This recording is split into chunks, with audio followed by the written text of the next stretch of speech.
විශේෂයෙන්ම ආදිවාසී ජනතාවට තමන්ගේ ඡන්ද මධ්‍යස්ථාන තුළ ඡන්දය පාවිච්චි කිරීමේදී තමන්ගේ සාම්ප්‍රදායිකව භාවිතා කරන ලබන උන්ගේ එම ඇඳුමේම කොටසක් විදිහට අපි සලකන ලබන සාම්ප්‍රදායිකව සලකන ලබන කෙටේරිය රැගෙන යාම සම්බන්ධයෙන් කිසිදු ගැටලුවක් නැහැ. පළාත් පාලන ආයතන 339ක් සඳහා සභිකයන් තෝරා ගැනීමේ ඡන්ද විමසීම අද උදෑසන 7ට ආරම්භ වුණා. ඒ අනුව දිවයිනේ ඡන්ද මධ්‍යස්ථාන 13759ක ඡන්ද විමසීම කටයුතු ආරම්භ සියාකරන සිදුවීම් පවතිනවා. විශේෂයෙන්ම අද දිනේදී මේ සඳහා මේ 1,71,50,338ක ඡන්ද හිමියන් සංඛ්‍යාව ඡන්ද හිමියන් ලබා තියෙනවා.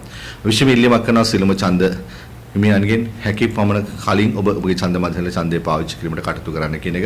විශේෂ මේ සඳහා ඔබ රැගෙන ආයුත්තේ හැඳුනුම්පතක් ජාතික හැඳුනුම්පත වළංගු රිද්‍ර බලපත්‍රය වළංගු විදේශ ගමන් බලපත්‍රය විශ්‍රාමක හැඳුනුම්පත භික්ෂු භික්ෂුණීන්ලා නිකුත් කරන හැඳුනුම්පත පුදුරාජ දෙපාර්තමේන්තුව ඒ වගේම වැඩිහිටි හැඳුනුම්පත සමාජ සේවා දෙපාර්තමේන්තුව මගින් ප්‍රාදේශීය ලැබුණු විසින් නිකුත් කරන වැඩිහිටි හැඳුනුම්පත විශේෂයෙන්ම ඔබට හැඳුනුම්පතක් නොමැති නම් తాවකාලිකව මෙතන කමින් සභාව සාකච්ඡා తాවකාලික හැඳුනුම්පත රැගෙන යාම ප්‍රමාණවත් වෙනවා. යම් ලෙසකින් ඔබ ළඟ නිල ඡන්දනේ තිබුණොත් ඒක අපේ කාර්ය පහසු වෙනවා.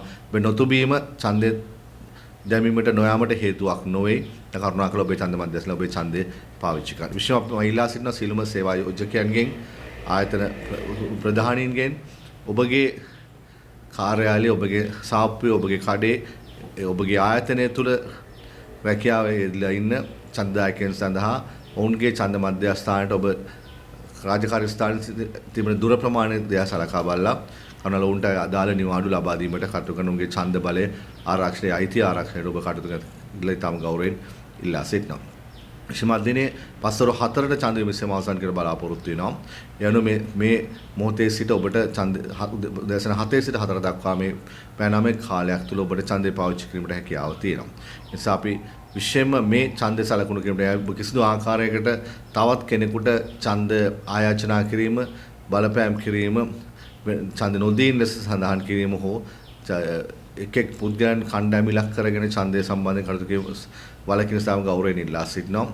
නිදහස සාධාරණ මැතින වෙනුවෙන් ඔබට තියෙන අයිතියම ඔබට තියෙන නිදහසම අනිත් පාර්ශවයට තිබෙන සමගිය අයිතිය ආරක්ෂණයෙන් තමන්ගේ කාර්යභාරය පමණක් ඉටු කරමින් සිටම ගෞරවයෙන් ඉල්ලා සිටිනවා. ඒ නිසා ඡන්දේ පාවිච්චි අවසන්ලා තමන්ගේ සාමාන්‍ය ජීවිත දිනදා කටයුතු සඳහා ඔබට යාමට හැකියාව තියෙනවා. මම කිව්වේ උදෙන්ම ගිහලා ඔබේ ඡන්දේ පාවිච්චි කළා ඔබේ දවසේ ඔබට ඉතුරුයි ඔබගේ සාමාන්‍ය දිනදා කටයුතු නියුක්තෙන්ලා ඒ වගේම අපි බලාපොරොත්තු වෙන හවස 4න් පසුව මේ ඡන්ද මධ්‍යස්ථානවලදීම ඡන්දේ ගණන් කළා කොට්ටාශය තුල ජයග්‍රාහක ප්‍රකාශයට පත් කිරීම කොට්ටාශය ජනතාවට දැනගන්න පුළුවන්. පසුව මේ පළාත් පාලන ආයතන මට්ටමින් ප්‍රතිඵල ප්‍රකාශයට පත් කිරීම අපි සිදු කරන ලබන අදාළ දිස්ත්‍රික් තේරීම් බාලධාරීවරුන්ගේ ඒ අදාළ කාර්යභාරය ඉටු කළ පසු විශේෂයෙන්ම ආදිවාසී ජනතාවට තමන්ගේ ඡන්ද මධ්‍යස්ථාන තුළ ඡන්දය පාවිච්චි කිරීමේදී තමන්ගේ සාම්ප්‍රදායිකව භාවිතා කරන ලබන උන්ගේ එම ඇඳුමේම කොටසක් විදිහට අපි සලකන ලබන සාම්ප්‍රදායිකව සලකන ලබන කෙටේරිය රැගෙන යාම සම්බන්ධයෙන් කිසිදු ගැටලුවක් නැහැ.